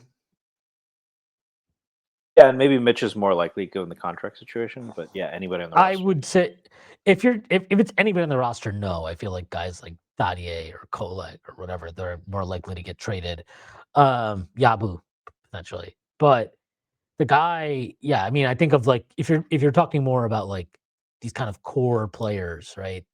The Brunson, OG McCall, Mitch Robinson, Cat, Deuce McBride, and Josh Hart, who I think those are our 7 core guys, really, or have been our 7 core guys.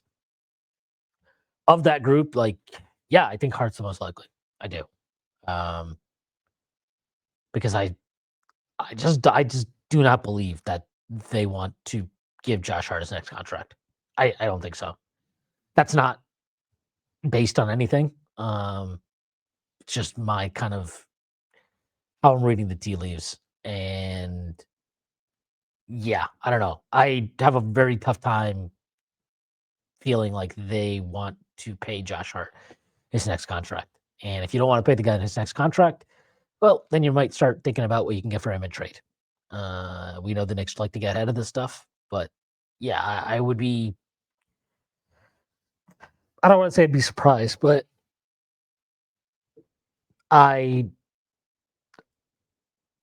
he's the one.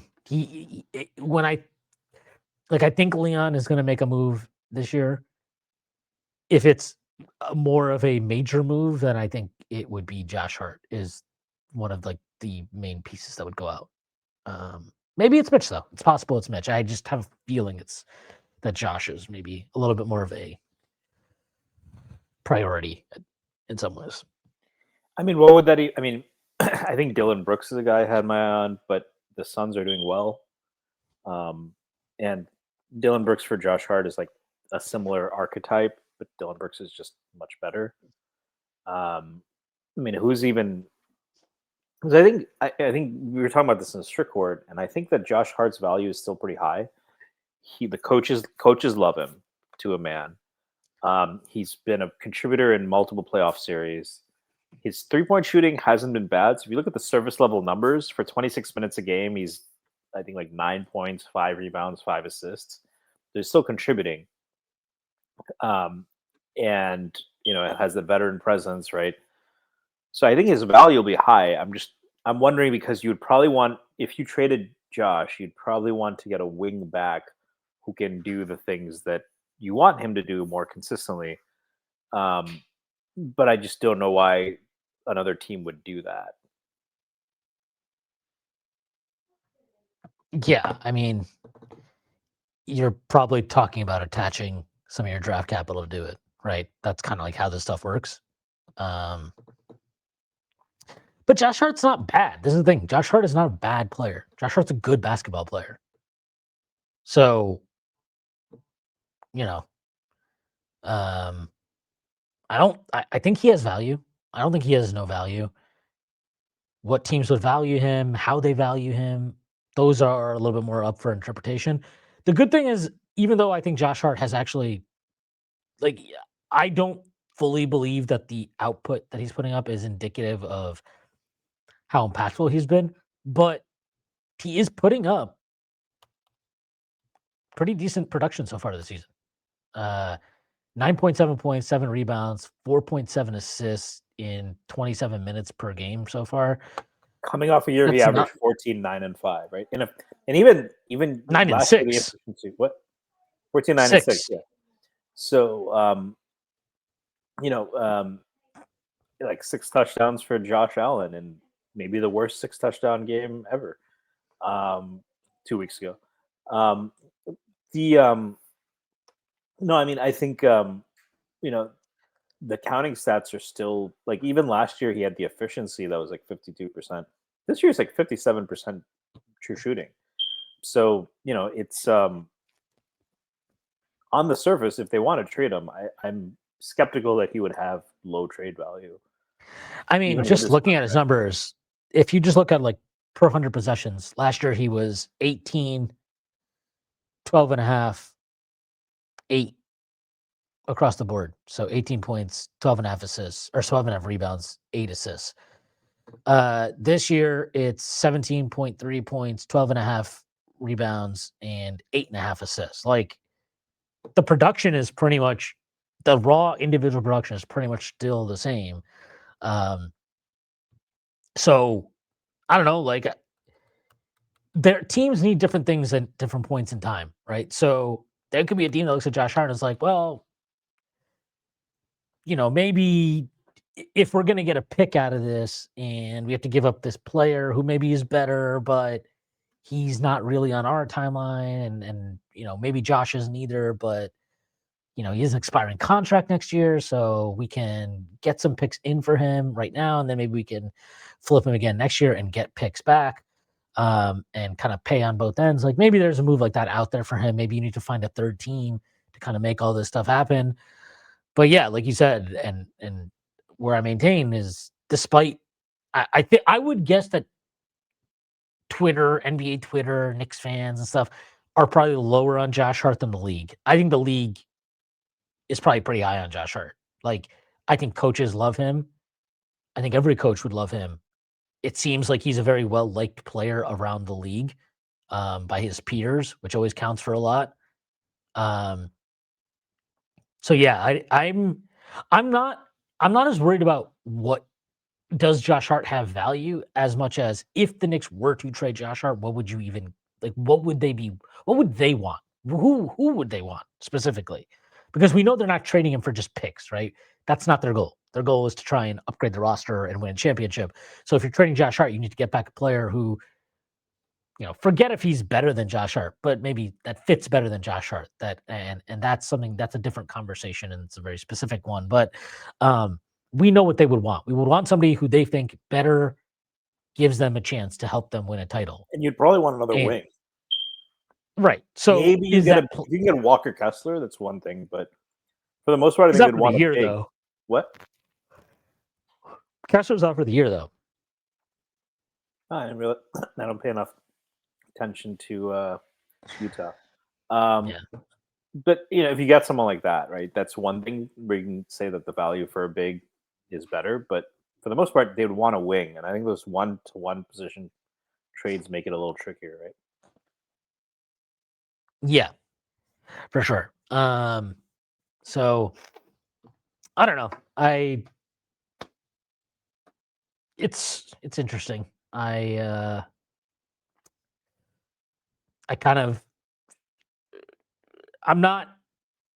haven't thought too much about Josh Hart. Like I've definitely concocted my own versions of fake Josh Hart trades, but I think it's always easier to kind of like say it than figure it out.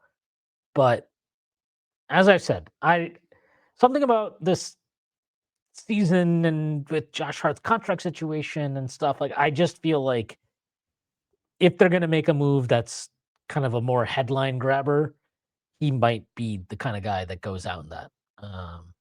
But while he's here, and he is here right now, obviously, you just hope that he can keep putting together performances like he did yesterday. Because the guy that played yesterday, that guy is really good, and I would probably be like, I don't know if I want to trade him, Jim. I don't know, Jim. So yeah, I don't know. He's very good. He's just obviously very frustrating at times, and I think because we know this team is trying to win a championship, almost everything has to get evaluated under that lens of like, what happens when we play Oklahoma City? What happens when we play, right? It's like that's how you're thinking about everything. And for as good as Josh Hart is, and for all the positives he brings to the table, you worry about that piece of it, right? Because we've seen it. Because we have seen it 2 years in a row where a team like Indiana was ruthless about it. They were ruthless. They were just like, yeah, we're not defending you. Like you can stand out there, you can shoot threes, but we're not defending you. And he lost his confidence both years, I thought, at various points, especially this past season. The year before is a little bit different, but last year, it started in that Boston series, really. But the Pacer series for him, it's like, I mean, you hated seeing it because you're like, this isn't even the guy. Like this guy looks like a husk of himself. He doesn't look like the Josh Hart we know. He doesn't look like the Josh Hart that we know what he's capable of. He was just had no confidence and was kind of cooked in that series. So, yeah, I guess we'll have to see how that transpires for him. But one thing's for sure with Landry Shamet, we don't have any news on him yet. When will he be back? If he'll be back. But that only kind of heightens the need, or at least heightens the urgency to really, really canvas and have an idea of everything that's available out there for you in the league. Because Shamo was playing great for the Knicks, like really, really good. And it sucks that he got hurt because it looked like he might have a career season this year. And he worked so hard to come back last year too, right? It sucks. It's like, I think it's the same shoulder too. So yeah, it just sucks for him, but it just increases the urgency, right? Of like, how do we, can we bolster the roster? Can we get another piece on the wing? And to be fair, like you mentioned, it's not just Josh Hart. It could be Mitchell Robinson for all I know. It could be anybody. The Knicks have shown that they're not scared to trade anyone on this team if they feel it's in the best, if it's best for their attempts to push the team forward. So we'll see how it goes. I wanted to close up with one thing completely un-Knicks related. Chris Paul has retired, and I want to say I'm so happy that he's never going to win a championship. I'm actually thrilled about that. I have despised Chris Paul for the duration of his career. It is genuinely heartwarming to me to know that he and I will have the same number of NBA championships in our lifetime that we've contributed to. But on a more serious note regarding Chris Paul, I think he's a kind of like an interesting Rorschach test. I think of what you value in terms and how you evaluate players, because the nerds, the stat nerds, the advanced stats people will have always been, the point guard, the guy, you don't understand how valuable he's been. He should have won multiple MVPs. Not his fault that his teams weren't good enough. Can't blame him for, these choke jobs in LA and losing to the most talented Golden State team ever. And, then he couldn't get it done in the finals. Was it him? Right. I think that's all fair. But like, it's hard for me to wrap my head around divorcing results so entirely from what a player's ultimate greatness is, because process is greater than results, right? Process over results is the correct way to approach things. But no one's going to sit here in 20 years and be like, well, Chris Paul had a much better process than, I don't know, fucking pick Tony a point Parker. guard. Tony Parker. Sure, whatever. I mean, who cares? It doesn't matter. Maybe somebody with a little bit more higher profile. But Well, Tony Parker won titles, right? well, let's just say SGA. Let's just say SGA. Like if SGA's career ended today, there'd be a lot of people that'd be like, well, Chris Paul, and it's like I get that. I'm not even saying it's an illogical point of view, but like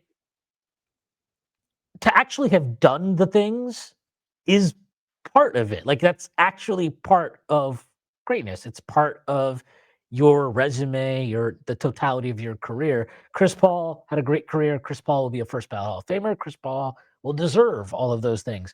But when you start talking about the best point guards of all time, and I'm sorry, like it does matter that he never Not only got did he to the not, sun.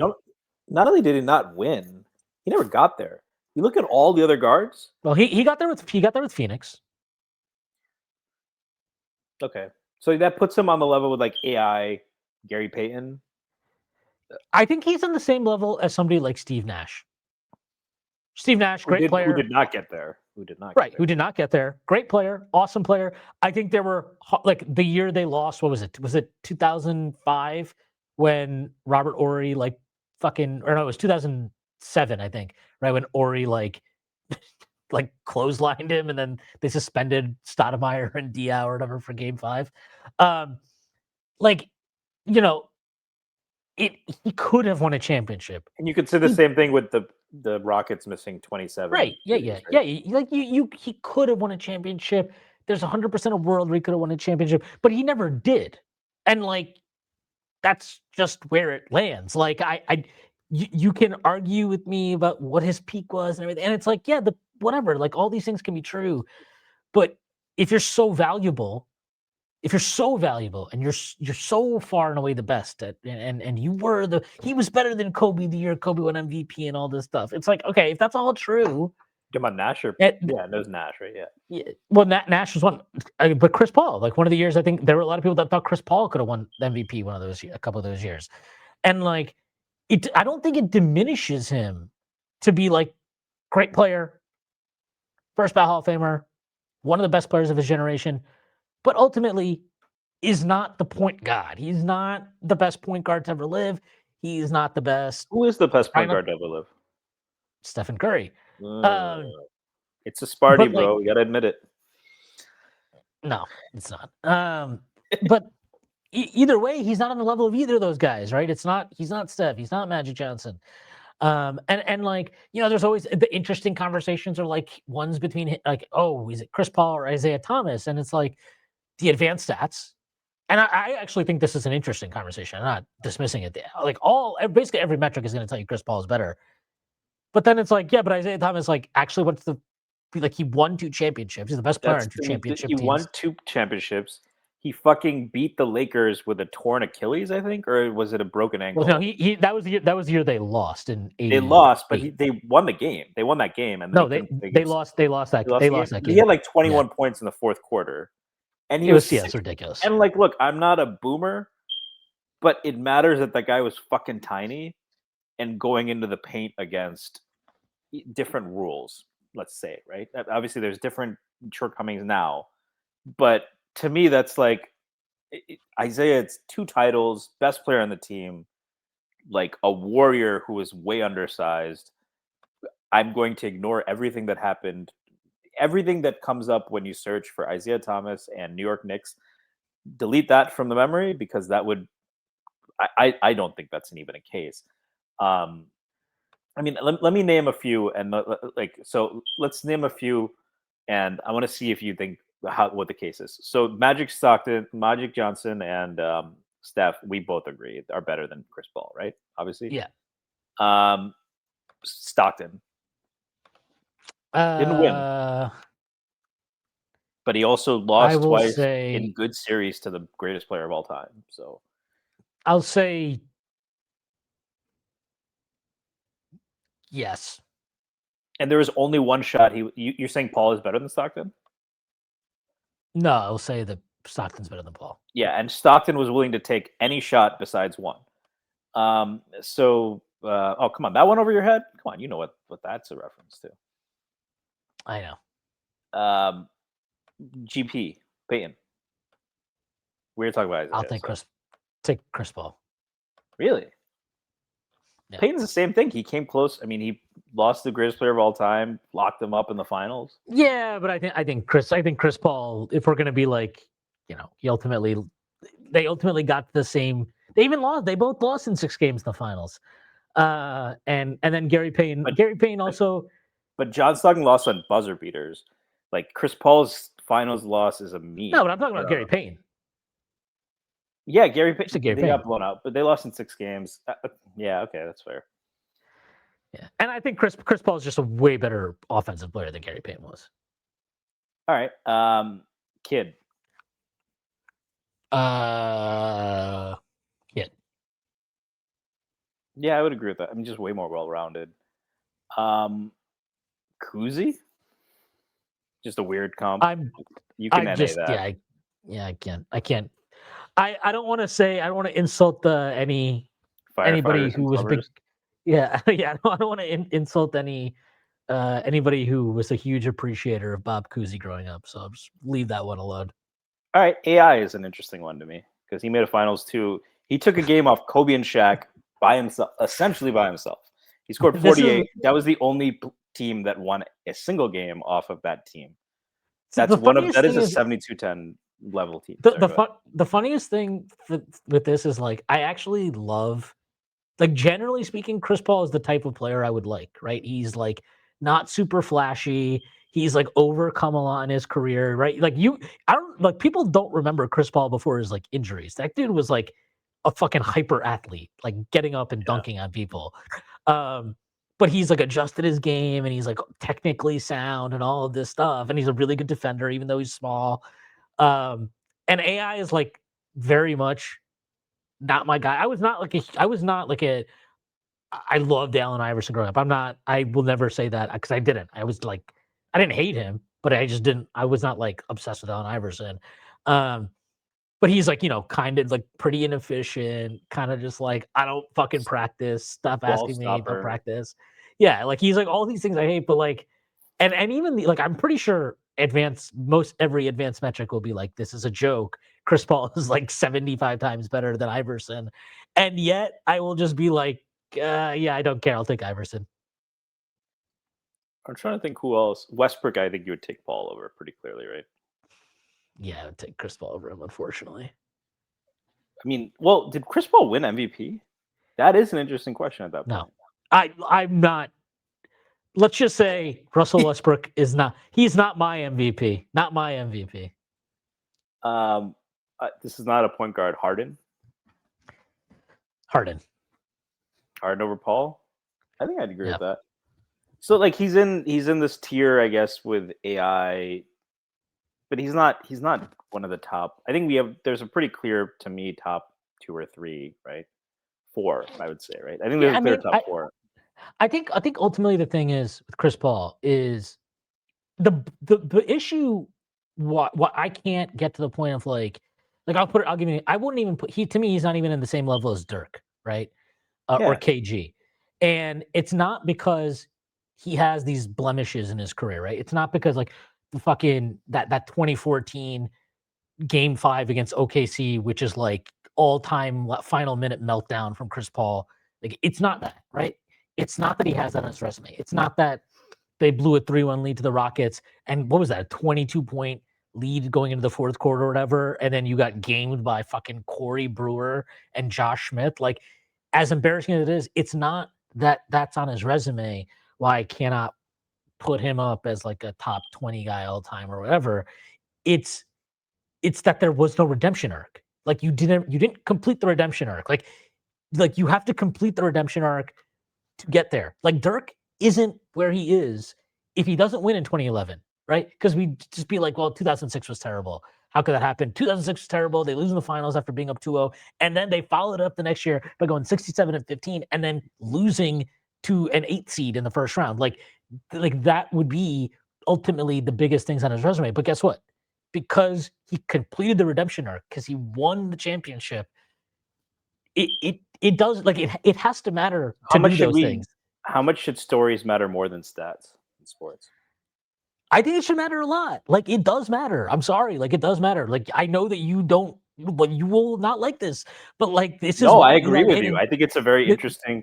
We watch for the it's stories. We don't watch for the stats, right? So it's like, this is why Eli Manning is like, I don't care what the numbers say. The guy's a Hall of Famer. no, I'm sorry. fuck that shit. Come on, No, you have to go with that it is. example. It's true. It's a true thing. Like it's why Dirk. So then Jalen is 2. Jalen Hurts is 2. Then that's the ultimate redemption. He got fucking benched in college for Tua. Yeah, and he deserved just kicked it. The shit out of, he just come on. You got to give me that. I'll agree on Eli if you give me Jalen Hurts. Sure, man. Whatever. You got it. That's fine. I have no skin in this game. I'm not a Giants fan. Go ahead. But like I just think, like, when we talk about sports, these are like, it does matter. Like, it has to matter to complete these arcs and stories and kind of like, so you can tell these tall tales about these players. And I'm sorry, like Chris Paul, yeah, it counts against him that it never fully happened for him. Is that entirely on him? No, it's not. Like, he got stuck in New Orleans. We know those teams weren't that good, right? His best player, his like supporting cast was really David West and Tyson Chandler for a bunch of years. And then, it takes him a while to get out of New Orleans, and then he's on the Clippers. But like, guess what? Like, I think it's easy to look at those Clippers teams now and be like, well, they basically like, no, like, I think people really forget how good Blake Griffin was, and how hype and how much hype there was around that team when Chris Paul got traded there, and they never made a conference finals. Part of that was Like, Golden State just being insane, right? Right, but that's part of it. Like, and again, there were 2 years they had a chance to go to the conference finals and they blew it, right? They blew it against OKC and they blew it against the Rockets, and those were 2 teams that I think they were better than in those seasons. And then, you go to Houston, can't get it done there. You go to Phoenix and you get right there. You're right there, and you don't get across the finish line. Like, getting across the finish line is hard. Like, I mean, you feel this in like the opening round series against Detroit and Philly and stuff, and it's like, it is so hard to close out a series. It's so hard to do those things, and if you do it right, if you do XYZ, like, it is a mark in your favor, right? It is a check mark in your favor, and ultimately, at the end of the day, Chris Paul never did it. He never did it, and like, that's part of it. Like, people will say it's the same argument, right? I guarantee there are people that to this day will be like, Harden's a greater player all time than Giannis. And I don't know, maybe Harden did have a better individual peak or whatever. I don't think so, but maybe that's true, and maybe the numbers all bear it out. But guess what? It matters to get across the finish line. It matters to be the guy that lifted your team to a championship, to be a Finals MVP, and all these things. And Chris Paul doesn't have that. I mean, and he doesn't have any of the real individual accolades, right? He doesn't have So MVP. He doesn't have a DPOI. He doesn't have scoring titles. He doesn't have these things. So he's ultimately a guy who I think was really good, one of the greatest players of his generation, but he was never the best guy. He was never the best guy, and he was probably never the second best guy as far as I'm concerned. So if there was a player who scored 36 and 19 in Game 7 of the NBA Finals, would you put him over Chris Paul? That's getting across the finish line with your MVP out. That by that logic, Clyde should be above Chris, right? Yeah, I don't think that's an unreasonable stance. And Like, then I don't think that's unreasonable. You mentioned Detroit, and you mentioned Boston, and you mentioned getting across the finish line. So now I have to ask, to tie it all back to the podcast, will Jalen Brunson finish his career with a better career than Chris Paul? Is he already there? Yeah. I don't think he's already there, but No, he's not already there. But yeah, I'll say yes, because it would be really, really depressing if I said no, right? No, he's never going to do it. Well, he It's might never win gonna a championship for the Knicks as like I don't know, like a different role. Okay, He's not like a true one. He's just not a true 1A, right? Yeah, he's too short. So just Chris Paul is 6'4", right? That was, by the way, a question that never came up for Chris Paul. Really, was that even a discussion? Like, oh, you can't win with him. Like, I don't think everyone questioned him and Blake as a construct the same way they questioned Brunson and Cat, right? And it's the same kind of thing, right? Blake was not a great defender. I think he's probably less shortcomings than Cat, but he never got asked to play the 5. So it is interesting. Do you want to ask you this? There is a slightly important game on Saturday that you and I will probably be watching more closely than our listeners. Iron Bowl. Are you at all optimistic that Michigan can pull off 5 in a row? Yeah, I actually like their chances. I do not at all. I don't see them having the advantage in the trenches. So it's supposed to snow, which is good. There's a 60 to 80% chance of snow.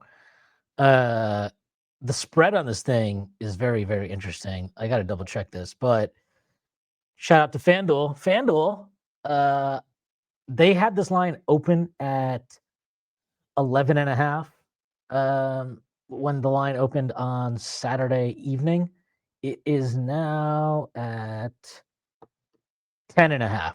So Michigan got action. I believe at one point it was down to 9.5. So they got a lot of early action on Michigan.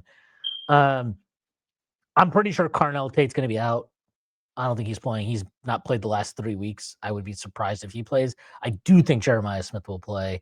My gun to my head, if I had to pick, I think Michigan covers, but I don't think they win. But the reason why I think they have a chance and why I think Ohio State's a little bit vulnerable. Yeah, vulnerable is probably the wrong word. I think they're the number one team in the country. I think they deserve to be the number one team in the country. I think their record and their level of dominance statistically flatters them a bit. Their schedule has sucked. They've basically not played anybody. They played Texas the first game of the year. Texas was nowhere near as good as they are now. And even now, I don't think they're that good.